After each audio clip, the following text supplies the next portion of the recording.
Elon Musk has one more government job to cut.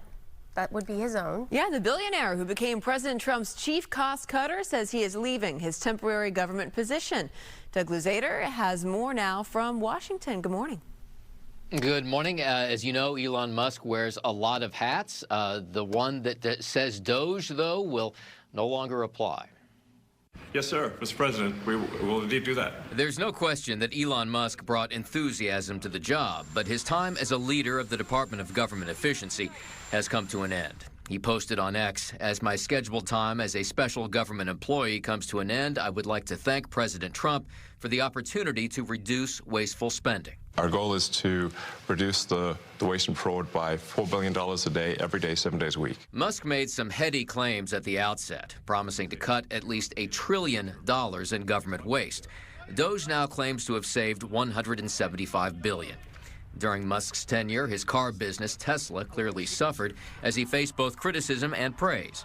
On his way out, he says President Trump's so-called big, beautiful spending bill undermines some of his efforts. I think a bill can be big or it can be beautiful, but I don't know if it can be both. It was criticism that the president shrugged off yesterday. We will be negotiating that bill, and I'm not happy about certain aspects of it, but I'm thrilled by other aspects of it. That's the way that goes. And through his short tenure in government, Musk may have learned one important lesson.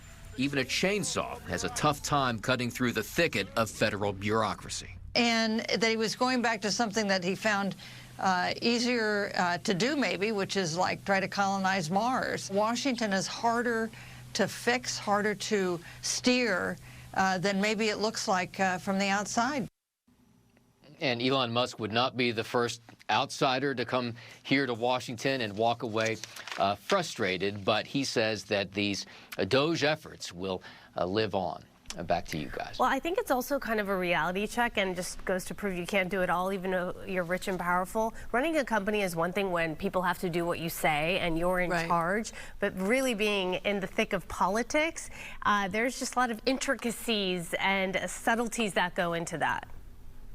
And, you know, the problem is when you start cutting spending, you know, one person's waste is another person's coveted program.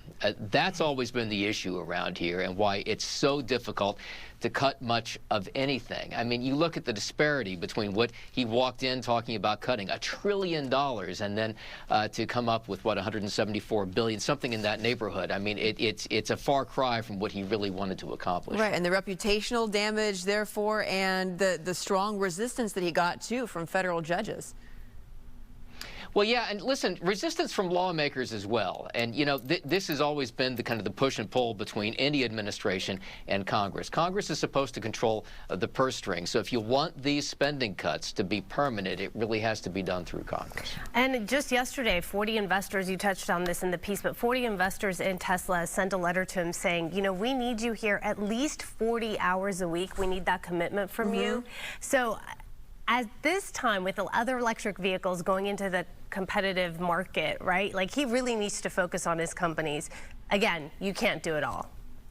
Yeah, and when you look at Tesla specifically, I mean, you look at his timeline on X over the past 24 hours or so, he is posting a little bit more about Tesla, specifically autonomous driving. I mean, that's going to be the next frontier that they're going to try to tackle there at Tesla. But that company is facing some challenges.